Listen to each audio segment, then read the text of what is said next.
Hi friends, నేను మొన్న మా అక్క వాళ్ళ ఊరికి వెళ్ళానని చెప్పాను కదా. అక్కడ మా అక్కతో కలిసి చాలా రోజుల తర్వాత వాళ్ళ పంట పొలాలు చూడడానికైతే నేను మా అక్కని తొడుకొని వెళ్తున్నాను. ఇక్కడ నిజం చెప్తున్నా, అస్సలు చాలా రోజులైంది మా అక్క వాళ్ళ ఊరికి వెళ్ళక. వాళ్ళు భూమి కూడా కొన్నారు, మళ్ళీ ఎక్స్ట్రాగా అవంతా చేసినారు. మంచిగా చేసి నిమ్మ చెట్లు, ఒక 3 ఎకరాల నిమ్మ చెట్లు, 2 ఎకరాల ఉల్లి, 2 ఎకరాల మొటిక్కాయలు, అట్లా మంచిగా పంట వేశారు. మా అక్క మంచి రైతు చేసుకుంది మా బావను. నిజం చెప్పాలంటే మాకున్నాయి, కానీ చేలు టైప్ ఉన్నాయి మాకు. అంటే మాకు నీళ్ళు అవన్నీ ఏం లేవు. ఇలాగ నీళ్ళు మంచిగా ఉన్నాయి, సో అందుకే పంట పైరు పెడతారు ఇల్లు మంచిగా. మొన్న ఉల్లినారు కట్టడం చూపించాను కదా, ఈరోజు వాళ్ళ పంట పొలాలు చూపడానికి. నాకు తెలియదు కాబట్టి మా అక్కని తొడుకొని వెళ్ళాను. మా అక్క ఫస్ట్ మటికాయ తోటలోకి నన్ను తొడకపోయింది. చూడండి, ఇవి మటికాయల తోట. మటికాయ చెట్లు అంటే నేను అసలు నమ్మలేకపోయినా, అంత చిన్నట్టు ఉంటాయి కదా. ఇవి నా హైట్ ఉన్నాయి ఒక్కొక్క చెట్టు. దానికి సతవా మందులు బాగానే కొట్టాడు మా బావ. ఏపుగా పెరిగి మంచిగా కాయలు దిగుబడినైతే ఇచ్చాయని చెప్పింది మా అక్క. దీంట్లోకి మంచిగా పెట్టుబడి అంతా పోయి మంచిగా లెక్క వచ్చింది అని చెప్పింది. నాకైతే కొంచెం ఆనందంగానే ఉండే. అంతే కదా, రైతు కుటుంబం సంతోషంగా ఉందంటే మనం కూడా సంతోషంగా ఉంటాం ఆటోమేటిక్గా. ఎప్పుడు నష్టం వచ్చిందని చెప్తూనే ఉంటారు చాలామంది. లాభం వచ్చే వాళ్ళ కళ్ళలో ఆనందమే వేరు, ఏ రైతు కుటుంబానికైనా. చెప్పాను కదా, 3 ఎకరాలు అది, 3 ఎకరాలు ఉల్లి ఇట్లా పెట్టాడని. సో ఇది ఉల్లి పంట ఆపోజిట్లో ఉంది. మొటికాయ తోటలకు ఆపోజిట్లో ఉల్లి ఉందన్నమాట. ఇప్పుడు నేను నారుకట్టలు కట్టిన తోట అదొక తోట అయితే ఇదొక తోట. ఇంకా చాలా ఉంది మా బావగారికి భూమి. వీళ్ళకి మొత్తం 12 ఎకరాలు ఎంతో ఉంది. మళ్ళీ ఒక 3 ఎకరాలు ఎక్స్ట్రా ఉన్నారు. అవి ఎంతంగా తయారు చేయలేదు భూమి. తయారు చేసిన భూమిలో ఒక 6 ఎకరాలు అయితే తను చేయగలుగుతున్నాడు. ఎందుకంటే మనుషులు లేని పని కాదు. ఇక్కడ ఒక్క మనిషి అయినా సరే ఇన్ని ఎకరాలు భూమి పెట్టి మెయింటైన్ చేస్తున్నాడు. ఉల్లి కూడా బాగా మంచిగా కాడ బలంగా ఉన్నది. ఇంకొక నెలలోకెల్లా ఈ గడ్డలు అనేది ఏర్పడతాయి, ఎర్రగడ్డలు. సో మంచిగా రేటు ఉండాలని దేవుని మొక్కుకున్నాం. మంచిగా రేటు ఉండి మంచి దిగుబడి వస్తే కనుక మా అక్కలకు బాగుంటుంది. ఇవంతా ఇలా పంట పొలాలంతా ఏదో అంటే ఎక్కువ రాళ్ళే ఉంటాయి. ఈ రాళ్ళలో భూమి ఉంది, కానీ మంచి భూమి, మంచిగా పైరు వస్తాయి వీళ్ళకు ఎప్పుడైనా సరే. అండ్ మనం నీళ్లు పారగట్టుకోవడానికి ఒక్కడే కాబట్టి మా బావ అంతా చేయలేడు కాబట్టి ఈ ఉల్లి తోటకనైతే డిప్పులు వేసాడు. మామూలుగా అయితే డిప్పులు నిమ్మ చెట్లకు మాత్రమే వేస్తారు ఇక్కడ, కానీ మా బావ ఉల్లి తోటకు కూడా వేసుకున్నాడు. చాలామంది ఇప్పుడు ఇదే పద్ధతి ఫాలో అవుతున్నారు. ఒక్కరుండే వాళ్ళు నీళ్లు పారగట్టడం చాలా కష్టం అండి. అవి కాయలు తెగిపోతుంటే వేసుకోవాలంటే చాలా కష్టం. ఇద్దరన్నా ఉండాలి నీళ్ళు వేయడానికి, పక్క. సో అలాంటి శ్రమ లేకుండా టెక్నాలజీ డెవలప్ అయింది కాబట్టి సో డిప్పులు వేసి మా బావ అయితే ఉల్లి మంచిగా పండించాడు. ఈ తోట అంతటికి హైలైట్ ఈ చెట్టు, ఈ జీగి చెట్టు. ఇది ఎప్పటికీ అట్లానే ఉంది. ఇది మాత్రం నా చిన్నప్పటి నుంచి ఆ జీగి చెట్టు మాత్రం అట్లా ఉంది. చూసారా డిప్పులన్నీ ఎలా వేశాడో. ఇది ఉల్లినాటు.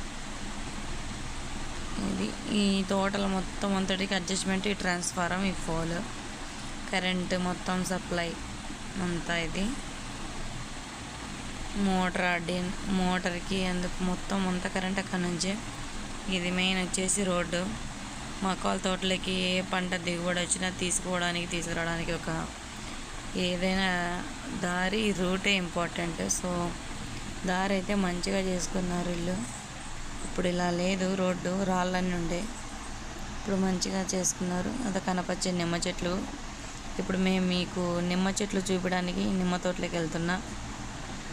నిమ్మ చెట్లు తెగులు వచ్చినాయంటే ఇది ఇలా ఉంటుంది. చూసారా చెట్టుకి ఎన్ని కాయలు, చెట్టు నిండా కాయలు ఉన్నాయి కానీ మొత్తం తెగులు వచ్చి చనిపోయింది.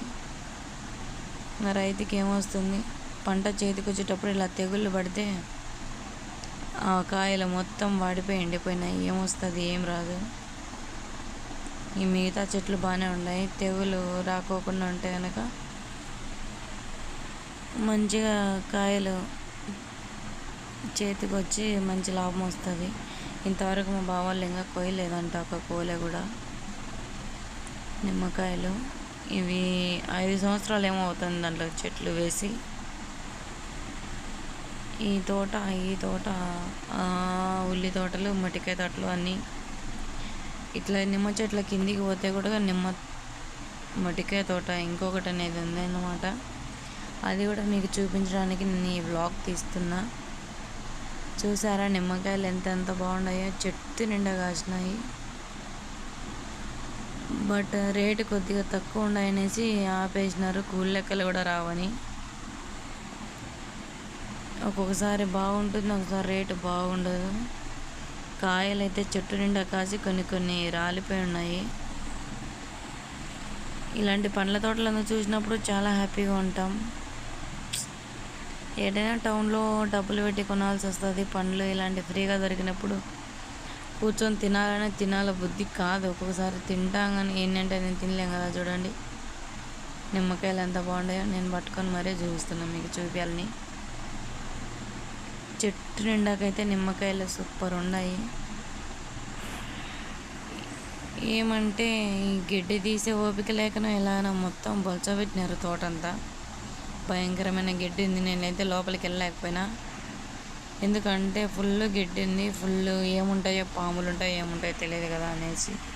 ఈ తోటలోనే జాంకాయ చెట్టు అనేది ఉండింది. ఆ లాస్ట్లో మీకు తర్వాత చూపిస్తా. ఆ జాంకాయ చెట్టుకి దగ్గరికి వెళ్ళడానికి చూశాను, బట్ కుదరట్లేదు, గడ్డి భయంకరంగా ఉంది. చూసారండి నిమ్మకాయలు ఎంత బాగున్నాయో.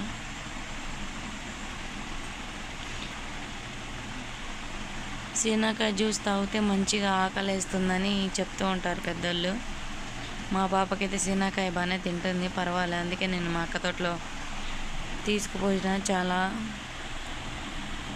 మా అక్క అయితే చాలా కోసేసింది నాకు. ఎంతైనా ఏం తినలేమనండి, చాలా తినలేము. సీనాకాయలు అంత పులుపు ఎక్కువ ఉంటాయి కాబట్టి ఈ ఫ్లేవర్ కొంచెం నాకైతే నచ్చదు. మా పాప ఇష్టపడుతుంది కాబట్టి తనకు ఓకే. అండ్ ఈ పిట్టలు చూసారా లైన్ల మీద ఎలా ఉన్నాయో, సొంతిల్లు అయినట్టు ఎంత బాగా కూర్చోండే చూడండి. ఏదన్నా పైరు పెట్టాలంటే టైంపాస్ అంటే ప్రొద్దుతిరుగుడు పువ్వులు అందుకు టైంపాస్ విత్తనాలు అందుకు వేస్తే ఇలాంటి ఈ పిచ్చుకలు పడితే కనుక భయం, పైసలు అయిపోతాయి. విత్తనాలు మొత్తం తినేసి రైతుకి ఇంకేం మిగలవు. సో అందుకేనేమో ప్రొద్దుటూరు విత్తనాలు వేయడమే మర్చిపోయారు.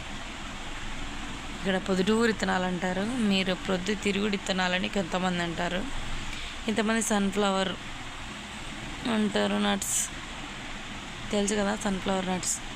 అలాంటి వేసినప్పుడు ఇలాంటి పిచ్చుకలు పడ్డాయనికి పైసలు ఇంక అంతే. తోట చిన్నప్పుడు డబ్బా తీసుకుని డబ్బాలో రాళ్ళు వేసుకొని కొట్టుకుంటూ పోయేవాళ్ళం. టెక్నాలజీ డెవలప్ అయినాక వెరైటీగా మైకులు వచ్చినాయి. మైకులు పెట్టుకొని తోటల్లో రైతులు బాగానే మెయింటైన్ చేసుకుంటున్నారు. పందులకు, పిట్టలకు ఇలాంటి వాటికి మైకులు కట్టేది. తోటల్లో ఆటోమేటిక్గా రికార్డింగ్ పెట్టేసి ఆన్ చేసేస్తే స్పీకరు అది అడుస్తూ ఉంటుంది. లేకపోతే గొంతు దించుకొని అడుస్తుండే వాళ్ళం పిల్లప్పుడు. లేకపోతే డబ్బాలో రాళ్ళు వేసి ఇక్కడ అక్కడ పరిగెత్తేయాలి. నేనైతే మా అమ్మ డబ్బాలో రాళ్ళు వేసేది, ఈ పక్క నుంచి ఆ పక్క కొట్టుకుంటూ పోయేదాన్ని. లేకపోతే తెల్లె తీసుకొని కట్టె తీసుకొని కొట్టుకుంటూ పోయేదాన్ని. నాకు అది బాగా గుర్తుంది. అసలు ముందు మీకు మెయిన్ చెప్పాలి, నిమ్మపూత మీరు ఎప్పుడన్నా స్మెల్ చూసారా ఫ్రెండ్స్? నిమ్మపూత స్మెల్ ఒక రేంజ్లో ఉంటుంది. ఇలాంటి సెంట్ కానీ మనకు అవైలబుల్గా దొరికిందంటే వదిలిపెట్టరు అసలు. మనం అక్కడ ఒక 15 మీటర్స్ దూరంలో ఉన్న ఈ స్మెల్ అనేది జమ్మని బలస్తుంది వాసన. నాకైతే సీనాకాయ పూత అంటే చాలా ఇష్టం స్మెల్. అందుకే చెట్టు దగ్గరికి వెళ్ళి మరీ స్మెల్ చూస్తున్నా నేను. ఈ ఆ ఫ్లవర్స్, ఆ పూత అనేది మీకు చూపించాలనేసి కొమ్మ పట్టుకుని ఇందాక చూపించాను. స్మెల్ అయితే అద్దరిపోయింది అసలు. ఎంత బాగుందంటే చల్లటి గాలి, అప్పుడప్పుడు వర్షం పడుతా మంచిగా పువ్వులు స్మెల్ ఇస్తున్నాయి. ఇది చెప్పాను కదా, సెకండ్ మట్టికాయ తోట ఇది. అది ముదురదును, ఇది నేతద్దును. దీనికి ఇంకా కాయలు పల్లె. ఇది చిన్న చూడండి ఎంత బాగున్నాయో. పచ్చగా ఉంది తోట, ఎంత బాగుందో డిప్పులేసి. దీనికి ఇంకా కాయలు పల్లె. అదంతే 2-3 కోలలు అయిపోయి అది ఈటిపో వచ్చింది తోట. ఇది నేత తోట అన్నమాట. మొటికాయలు 10 రూపాయలు 5 రూపాయలు చేస్తాయి, కానీ దిగుబడి బాగానే వస్తుందని మా బావ అయితే ఇది వేస్తాడు.